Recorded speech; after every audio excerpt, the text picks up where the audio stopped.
자, 여러분 안녕하세요. 지구과학 시간입니다. 자, 이제 우리 천문도 후반부를 향해서 달려가고 있는데요. 자, 이번 주 이제 수능 전주 온라인 시간에는 외부 은하의 종류와 특징서부터 이제 끝까지 진도를 한번 나가보도록 하겠습니다. 그래서 오늘은 이제 비교적 쉬운 이제 외부 은하의 종류, 특징들을 한번 보도록 하겠습니다. 자, 오늘은 우리 은하, 우리가 포함되어 있는 우리 은하 바깥에 존재하는 은하들을 이제 외부 은하라고 칭하는데, 자, 이 외부 은하들을 허블이라는 사람이 망원경으로 직접 관측을 하게 되죠. 그래서 허블을 가시광선 영역이라고 하는 건 우리 사람 눈으로 봤을 때 그 영역에서 형태에 따라서 구분을 하기 시작했어요. 그래서 크게 타원 은하, 나선 은하, 불규칙 은하, 그러니까 생긴 모양으로만 이제 분류를 한 거예요. 그래서 가시광선 영역에서 타원 은하, 나선 은하, 불규칙 은하로 이제 분류를 해서 이렇게 은하 체계를 나눴다. 일단 이거는 진화 순서랑 상관이 없는 그냥 단순한 모양에 따라 나눈 것이다라고 생각을 하면 되겠습니다.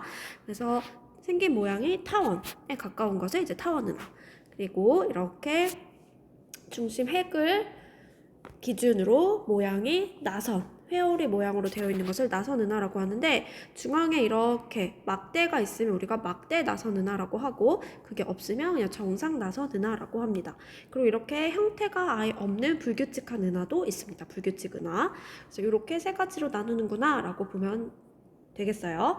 첫 번째 특징들을 좀 그냥 간단하게 보자면, 자, 타원 은하를 이 제로형 앞에 이제 0형부터 이제 7 이렇게 나누게 되는데, 얘는 은하의 모양이 타원 정도가 찌그러진 정도에 따라 이제 숫자를 매기게 돼요.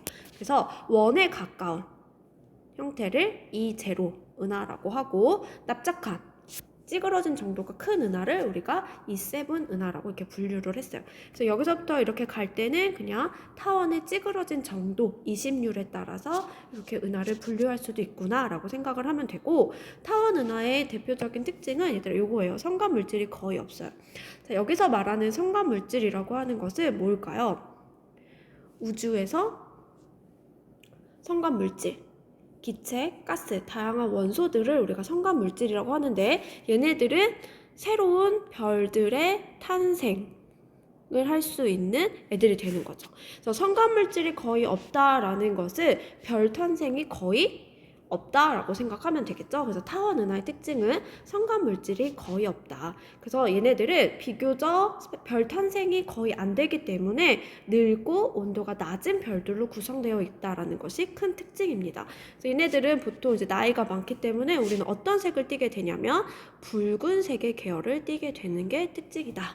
좀 정리를 해두고, 다음 나선 은하로 넘어갈게요. 자, 나선 은하는 이제 타원 은하랑은 조금 다르게 이렇게 은하핵과 나선팔로 구성되어 있는 은하의 형태를 말을 합니다. 그래서 이 은하핵과 나선팔의 특징을 보면, 자, 나선팔이라고 하는 거는 비교적 젊은 별들로 구성이 되어 있어요. 즉, 성간 물질이 많은 부분을 우리가 나선팔이라고 해요. 자, 젊은 별들, 성간 물질이 많을 때는 우리가 별 탄생이 많이 이루어지겠죠. 그래서 우리는 색깔로 따지면 푸른색의 계열을 띠게 돼요. 그래서 나선팔은 이렇게 젊은 별, 푸른색으로 보이게 되고 성운들이 많이 모여있다라는 특징을 갖고, 중앙 팽대부라고 하는 거는 이제 바깥쪽 핵을 포함해서 중앙 이렇게 부품 부분을 우리가 중앙 팽대부라고 하는데, 얘네들은 비교적 성간 물질이 거의 없는 늙은 별들. 무슨 색일까요? 자, 붉은색이겠죠? 자, 붉은색을 주로 띠고 있다라고 생각을 하면 되겠습니다. 그래서 얘네들은 은하핵을 가로지르는 막대 구조의 유무에 따라 어떻게 나눈다라고 했냐면 정상 나선 은하와 막대 나선 은하라고 나눈다라고 했었죠. 그래서 정상 나선 은하와 그리고 막대 나선 은하로 나눌 수 있습니다. 자, 그리고 여기도 보면 SA형, B형, C형 이렇게 나누고, 자, SB는 막대, 바를 의미해서 SB, A형, B형, C형 이런 식으로 A, B, C로 나눠지게 되죠. 자, A, B, C로 가면 갈수록 어떤 형태를 띠게 되냐면 중앙부가 많이 뭉쳤다가 느슨해지는 모습을 볼 수가 있어요. 그쵸? 그래서 A에서 C로 가면 갈수록 어떻게 돼요? 나선팔이 감긴 정도가 느슨해진다라는 게 특징이고 중앙부의 핵 부분도 어떨까요? 작아진다라는 특징이 있죠. 그래서 이렇게 A형, B형, C형으로 좀 세분화시킬 수도 있다. 그래서 은하 전체에 대한 은하 중심부의 비율이 C형으로 가면 갈수록 작아지고 나선팔의 느슨함 정도가 커진다라고 생각하면 되겠습니다. 자, 대표적인 나선 은하에 해당되는 것이 이제 우리 은하에 가까운 안드로메다 은하와 이제 우리가 포함되어 있는 우리 은하가 있어요. 그래서 안드로메다 은하는 어떤 은하에 속하냐면 나선 은하에서도 정상 나선 은하에 속하고, 자, 우리 은하도 안드로메다 은하와 마찬가지로 정상 나선 은하라고 생각을 했지만 최근에 보인 형태 자체가 막대 구조를 보이기 때문에 바뀌었어요. 막대 나선 은하구나. 그래서 요거는 좀 알아두세요. 우리 은하는 막대 나선 은하에 포함되는구나 알면 되겠습니다. 자, 그럼 이제 마지막 불규칙 은하는 모양이 일정하지 않고 규칙적인 구조가 없어요. 자, 규칙적이다라는 것은 아까 얘기했듯이 A형, B형, C형으로 이제 구분 지을 수 있는 특징을 말하는데 불규칙 은하는 그런 게 없다라는 거죠. 그리고 얘의 특징은 성간 물질이 많아요. 성간 물질이 많으니까 별들이 탄생할 수 있는 그런 재료들이 많다라는 소리가 되겠죠. 그래서 젊은 별들이 가장 많이 분포하고 있는 은하다라고 생각하면 되겠습니다. 자, 얘들아, 근데 지금 선생님이 이 그림에서 타원은하, 정상나선은하, 막대나선은하, 불규칙은하 얘네들은 위에서 관측한 모습이에요. 근데 얘네들이 어디서 보냐에 따라 형태가 조금 다르게 보이겠죠? 선생님이 지금부터 옆에서 본 측면의 모습을 한번 그려보도록 할게요. 이 나선은하의 측면 모습을 한번 볼게요. 자, 나선은하의 측면 모습을 한번 보도록. 이 모습은 우리가 그냥 과학책에서 많이 봤을 거예요.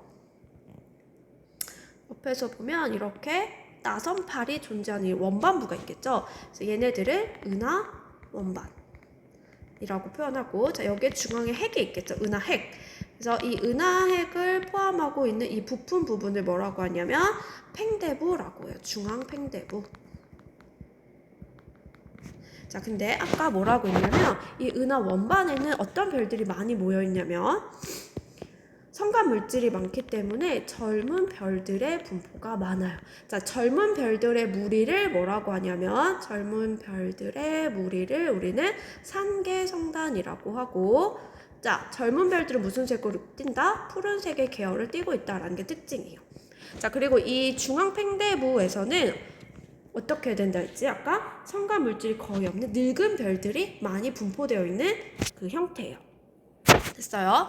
자, 그리고 얘네들을 이렇게 포함하고 있는 이 공간, 이 구조를 뭐라고 하냐면 헤일로라고 해요. 헤일로. 될까요? 네, 그래서 이 헤일로는 별들이 분포하고 있는 큰 영역이라고 생각하면 되고, 자, 이 중앙 팽대부와 이 헤일로 부근에서는, 자, 여기서는 중앙 팽대부와 이 헤일로 부근에서는 늙은 별들의 무리가 굉장히 많이 분포하고 있다. 자, 이 늙은 별들의 무리를 우리는 뭐라고 하냐면 구상성단이라고 해요. 자, 그러면 비교적 나이가 많은 별들은 우리가 무슨 색을 띠냐면 붉은색의 계열을 띠게 됩니다. 됐죠? 그래서 우리가 나선팔도 요런 은하 원반부에서 볼 수 있겠죠. 그래서 아까 그림은 우리가 위에서 본 모습이라고 하면 지금 선생님이 그린 이 중앙 팽대부가 팽팽하게 그려진 모습은 측면에서 본 모습이다 라고 생각하면 되겠습니다. 자, 지금까지 어렵지 않아요. 그죠? 자, 그러면 여기 이제 특징 한번 정리를 해볼게요. 자, 그림은 허블의 은하 분류상 서로 다른 형태의 세 은하 A, B, C를 가시광선 영역에서 관측을 한 것이래요. 자, 보면 A는 형태가 거의 없죠. 그래서 얘는 뭐예요? 불규칙 은하구나. 이거 볼 수 있고, 얘는 이렇게 꼬였죠. 그래서 얘는 우리가 나선 은하. 그리고 얘는 둥근 타원 은하의 모습을 볼 수 있다. 자, 그러면 우리가 이것을 별과 성간 물질, 나이와 성간 물질의 양을 한번 비교를 한번 해볼게요. 자, 타원 은하는 주로 성간 물질이 거의 없다라고 했죠. 그래서 주로 늙은 별들이 많이 분포하고 있어요. 그래서 성간 물질이 적다라는 거 볼 수 있고, 자, 나선 은하를 보면 중앙 팽대부와 헤일로 아까 말했어요. 자, 얘네들은 주로 늙은 별로 구성되어 있고 성간 물질이 적고, 나선팔, 은하 원반부에 있는 이 나선팔은 주로 젊은 별이죠. 젊다라고 하는 거는 성간 물질이 많은 거예요. 그래서 여기서 별들이 계속 태어나니까 새로 태어나는 별들은 당연히 나이가 적은 젊은 별에 해당이 되겠죠. 자, 불규칙 은하는 성간 물질이 굉장히 많다. 그러니까 당연히 얘도 젊은 별이겠죠. 그리고 여기서 알아줘야 될 거, 자, 이런 것들 외우는 거 아니고 우리 은하와 안드로메다 은하 정도만 알고 있으면 되겠습니다. 나선 은하에 해당되는 거. 자, 여기들은 그냥 우리가 특징들만 좀 간단하게 보면 될 것 같아요. 그래서 요거 한 번 더 정리를 해볼게요.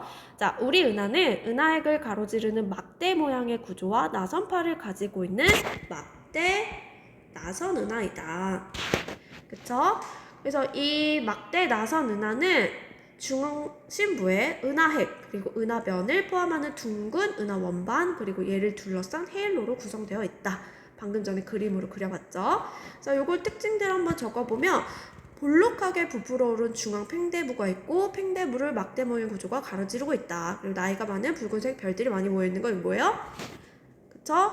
은하 핵 부분이고 막대 구조의 양 끝에서 나선팔이 뻗어있는 구조가 뭐예요? 은하 원반부. 그리고 붉은색 별 구상성단 무포하는 큰 부분 헤일로에 해당되겠죠. 그래서 지금 형태로 구분한 이제 타원은하, 정상나선, 막대나선, 불규칙 은하들의 좀 특징을 봤습니다. 자, 그럼 이제 마지막은 특이 은하가 있어요. 자, 얘네들은 뭐냐면 허블의 분류 체계는 가시광선 영역에서 우리가 관측 가능한 형태의 모습으로 분류를 한 거죠. 그런데 이제 이 특이 은하는 가시광선이 아니라 굉장히 큰 전파를 발사를 하고 있기 때문에 가시광선 영역에서는 까맣게 보이게 되는 은하들이에요. 그래서 얘네들은 좀 특이하기 때문에 우리가 특이 은하라고 분류를 하고 그 특이 은하에 해당되는 것이 교과서에서는 이제 전파 은하, 퀘이사, 세이퍼트 은하 이렇게 세 가지가 나오게 됩니다. 그래서 첫 번째 전파 은하부터 특징들을 한번 보도록 할게요. 얘들아, 그러니까 전파 은하, 퀘이사, 세이퍼트 은하는 허블이 망원경으로 관측으로 이제 발견했다라고 하면 당연히 틀린 선지가 되는 거겠죠. 그래서 얘네들을 가시광선 체계로 분류한 애들이 아니다라고 하는 거 좀 알아두고, 그래서 얘네들은 굉장히 강한 전파가 나오는 은하들이에요. 그래서 이 강한 전파라고 하는 건 이런 걸 말하는 거야. 전파, X선 영역에서 강한 에너지를 파장이 짧을수록 에너지가 강해지거든요. 그래서 강한 에너지를 방출하는 은하를 이제 특이 은하라고 해요. 첫 번째 전파 은하부터 볼게요. 자, 전파 은하의 특징을 보면 일단 그림 먼저 볼게요. 자, 이게 전파 은하인데 좀 특징이 어떨까요? 보면은 지금 중앙부에 밝게 빛나는 핵 부분이 있는 것 같아요. 그쵸? 이 핵에서 뭔가가 나왔어. 그죠? 뭔가 나오고 양옆으로 좀 대칭적인 이런 모습을 보이게 돼요. 자, 이런 것들을 우리가 전파 은하라고 하는데 얘는 일반 은하보다 수백에서 수백만 배 이상의 강한 전파, 에너지가 굉장히 강력한 그 파를 방출하는 은하라고 해요. 그래서 얘네들은 가시광선 영역에서 얘 사진을 딱 찍어보면 뭐만 보이게 되냐면 이렇게 보이게 돼요. 보세요. 가시광선 영역에서 이 전파 하나를 찍어봤더니 중앙부에 핵만 살짝 보이게 돼요. 그러니까 양옆에 강한 에너지를 발사하는 이런 모습들이 보이지 않는다라는 거죠. 그래서 이 전파 하나를 가시광선 영역에서 찍었을 때는 중심부에 핵만 관측이 돼요. 그래서 얘를 봤더니 타원 은하였어요. 그래서 타원 은하, 나선 은하, 불규칙 은하는 가시광선 영역에서 찍힌다라고 했었죠. 이 전파 은하에서 찍어봤더니 가시광선 영역에서 찍히는 게 있고 전파 영역에서 찍히는 게 있더라. 근데 가시광선 영역에서 보이는 거는 중앙부의 핵 부분만 살짝 보이더라. 그럼 전파 영역으로 찍어봤더니 완벽한 모습이 나타났어. 뭐냐면 그게 중앙부에서 에너지를 발사해. 자, 이 에너지가 전달되는 이 부분을 뭐라고 하냐면 Z라고 표현을 하고 이 Z가 이렇게 부푼 이 부분을 우리가 로브라고 해요. 그래서 이 중앙부는 가시광선 영역에서 찍힌 것이고 그리고 전파 부분에서는 이 부분이 찍힌 거야. 보라색으로 표시해 볼게요. 지금 이 Z 부분과 로브는 전파 영역에서 찍힌 거다. 그래서 가시광선 영역과 전파 영상을 합성해야만 비로소 완벽한 이 전파 은하, 헤라클레스 A라는 은하를 볼 수 있다라는 거예요. 자, 그러면 전파 영역으로 봤을 때 이 Z와 로브가 보이는 이유는 굉장히 강력한 에너지를 갖고 있기 때문에 이 파에서만 관측이 되는 거겠죠. 그쵸? 특징을 한번 정리를 해볼게요. 그래서 가시광선 영역에서는 중심부의 이 핵 부분, 은하, 타원 은하만 관측이 되고 전파 영역에서는 로브와 Z가 관측이 되더라. 그래서 한번 읽어볼게요. 전파 영역에서 보면 중심 핵 양쪽에 강력한 전파를 방출하는 로브라고 하는 둥근 돌출부가 있고, 얘 말하는 거 로브. 그리고 중심 핵과 이 로브를 이어주는 Z가 대칭적으로 관측이 되더라. 자, 그러면 이 Z라고 하는 거는 에너지가 분출되는 모습을 나타낸 거죠. 그렇게 해서 양 옆에 강력한 전파를 방출하는 이 로브를 보이게 하는 거예요. 그러면 전파 영역에서 전파로 찍었을 때 Z와 로브가 관측이 되는 이유는 여기에 굉장히 강력한 에너지가 분출되고 있다라는 거죠. 그럼 이 에너지는 결국 어디서 왔을까요, 얘들아? 그쵸? 중앙부의 핵에서 왔겠죠? 그래서 우리가 예측하기로는 이 중앙부에 굉장히 질량이 큰, 얘들아 앞에서 뭘 배웠냐면 질량과 에너지는 등가의 관계다라는 거 배웠어요. 그러니까 이 에너지가 강력하려면 질량이 굉장히 큰 뭔가가 있다라는 소리가 되겠죠. 그래서 이 중심핵 부분에 질량이 굉장히 큰 별, 그게 바로 뭐다? 블랙홀이 있을 것이다 라고 우리가 예측을 하게 됩니다.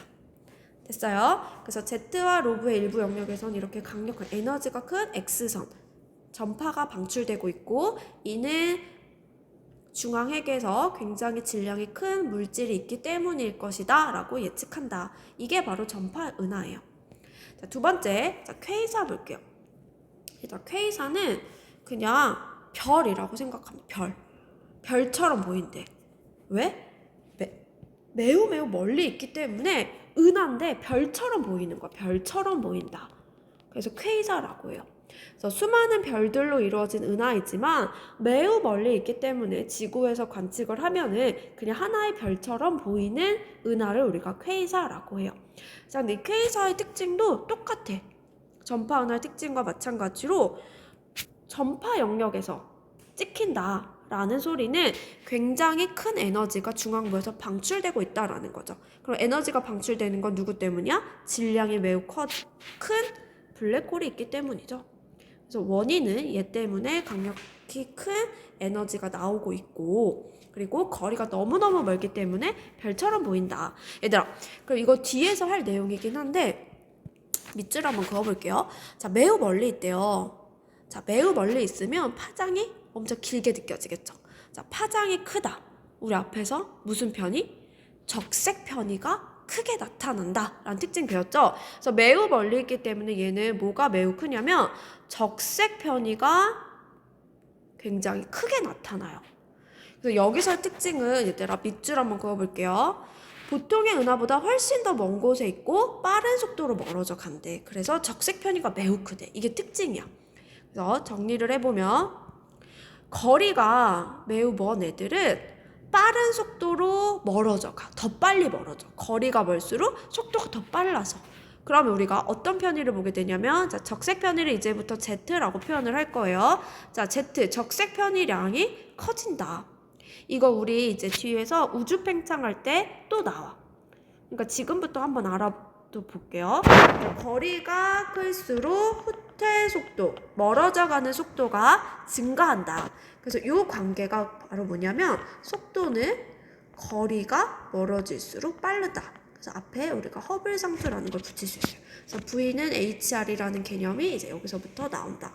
그래서 퀘이사도 매우 멀리 있기 때문에 더 빠른 속도로 멀어져 가고 지구에서 봤을 때 더 멀어져 보이기 때문에 적색 편의가 크게 관측이 된다. 그리고 특징 좀 알아줄게요. 자, 그리고 얘 매우 강한 에너지 방출한다. 왜? 질량이 거대한 게 있으니까. 자, 마지막 세 번째 세이퍼트 은하 특징 볼게요. 자, 특이 은하의 마지막 세 번째 세이퍼트 은하의 특징은 자, 얘예요. 얘 가시광선 영역에서 찍으면 대부분 어떻게 보이냐면 어떻게 보이지 얘들아? 나선 은하로 관측이 돼요. 그래서 전체 나선 은하들 중 2%가 바로 이 세이퍼트 은하로 이제 추정을 하고 있는데 얘는 이제 보통의 나선 은하와는 조금 다르게 어떤 특징을 갖고 있냐면 아주 밝은 핵과 아주 넓은 방출선을 보여요. 자, 여기서 말하는 방출선이 바로 여기서 이제 보면은 자, 에너지를 방출할 때 우리는 이런 선폭을 보이게 되는데 얘를 요렇게 요것을 바로 방출선의 선폭이라고 해요. 흡수선은 우리가 어떻게 나타내냐면 이렇게 흡수선을 나타내죠. 얘는 흡수선의 선폭. 흡수선의 선폭이고 스펙트럼에서 찍어봤을 때 자, 위로 향하는 게 우리가 방출선의 선폭이라고 하는데 은하들은 이렇게 에너지를 내기 때문에 이런 방출선들을 볼 수가 있어요. 자, 그런데 이 방출선들을 봤을 때 이렇게 벌어지는 선폭이 이 정도면 굉장히 큰 거라고 해요. 그래서 이 세이퍼트 은하는 정상의 다른 나선 은하들과는 다르게 선폭 자체가 굉장히 크다. 자, 이 선폭이 크다라는 의미는 결국 뭐냐면 속도 자체가 굉장히 빠르다라는 거예요. 이해돼요? 속도가 빠르면 빠를수록 이 에너지를 내는 애들이 강력하게 나타나기 때문에 선폭이 넓게 측정이 돼요. 그래서 얘가 특징인 거야. 은하 전체의 광도에 대한 중심부의 광도가 매우 크고 자, 광도가 매우 크다라는 건 에너지 방출률이 굉장히 크다라는 게 되겠죠? 그리고 은하 내 가스운이 매우 빠른 속도로 움직이고 있기 때문에 선폭의 넓이가 커진다. 이게 세이퍼트 은하의 특징이에요. 그래서 스펙트럼에서 넓은 방출선이 관측이 된다. 그래서 넓은 방출선을 보면 아, 은하가 움직이는 속도가 굉장히 빠르구나. 자, 속도가 굉장히 빠르고 강력한 에너지를 낸다. 얘도 마찬가지로 중심의 질량이 굉장히 큰 뭐가 있을 것이다. 블랙홀이 있을 것이라고 예측할 수 있어요. 될까요? 네. 그래서 우리가 지금 가시광선으로 봤을 때 은하를 분류하는 은하 분류 타원, 나선, 불규칙 은하를 봤고 그리고 이렇게 가시광선 영역에서 찍히지 않는 강력한 에너지를 내는 은하, 전파 은하, 그리고 퀘이사, 세이퍼트 은하 이 세 가지의 특이 은하까지 봤습니다. 자, 그럼 마지막 이 충돌 은하라고 하는 건 뭐냐면 은하와 은하가 이렇게 서로 운동을 하다가 서로 충돌할 수가 있대요. 그래서 은하들이 충돌하는 과정에서 형성된 은하를 우리가 충돌 은하라고 하는데 자, 요런 것들 볼까요? 자, 요런 것들. 두 개의 은하가 합쳐진 모습이 보이죠? 자, 이런 것들이 바로 충돌 은하의 모습이에요. 그래서 충돌 은하는 무리지어 분포하는 은하들 중에서 가까이에 있는 은하들이 질량이 크겠죠? 그러니까 큰 인력이 작용해서 충돌을 한다. 근데 여기서 조심해야 될 거 밑줄 한번 쳐볼게요. 은하들이 충돌할 때 별들끼리 충돌하는 경우는 거의 없대요. 은하와 은하가 충돌한다 라고 생각을 해줘야 돼요. 근데 이렇게 은하와 은하가 충돌을 할 때는 어떤 일이 발생을 하냐면 질량이 굉장히 거대한 애들 두 명이서 딱 충돌을 해버리면은 그때 굉장히 강력한 충격이 발생을 하겠죠. 그래서 이 충격으로 기체가 갑자기 급하게 압축이 되면은 별들이 탄생할 수 있는 그 돌이 던져졌다라고 생각하는 거야. 그러니까 은하와 은하가 충돌할 때는 굉장히 많은 별들이 탄생할 수 있는 조건이 형성된다라고 생각하면 될 것 같아요. 될까요? 그래서 은하와 은하가 충돌을 할 때는 거대한 분자가 충돌을 한 거 마찬가지고 그때 굉장히 강력한 충격이 발생하기 때문에 이때 별들이 탄생을 한다. 됐어요? 두 은하가 가까이 접근하면 은하들끼리 인력이 작용해서 길게 휘어진 구조물과 같은 특이한 형태가 나타난다. 아까 봤죠? 이렇게 이런 형태들이 보이게 된다라는 거 한번 보면 되겠습니다. 그래서 지금 현재 우리 은하랑 안드로메다 은하가 가까이 있기 때문에 어느 정도 시간이 지나면 약 60억 년 후에는 두 은하가 합쳐져서 거대 타원 은하가 될 것으로 이제 예측을 하고 있다고 해요. 자, 그래서 지금 오늘 배운 이 파트는 은하의 형태 그리고 어떤 에너지를 분출하냐, 어떤 영역에서 찍히냐에 따라서 이제 은하들을 종류를 조금 이렇게 나눠봤어요. 자, 지금 이 부분은 어렵게 출제가 될 수도 없고 특징들만 알고 있다면 우리가 금방 볼 수 있는 부분이니까 특징들 잘 정리를 해두고 문제들도 한 번씩 풀어보면 좋겠습니다. 될까요? 자, 그럼 오늘 수업은 여기까지 하고 다음 시간에는 이제 허블 법칙과 우주론 들어가도록 하겠습니다.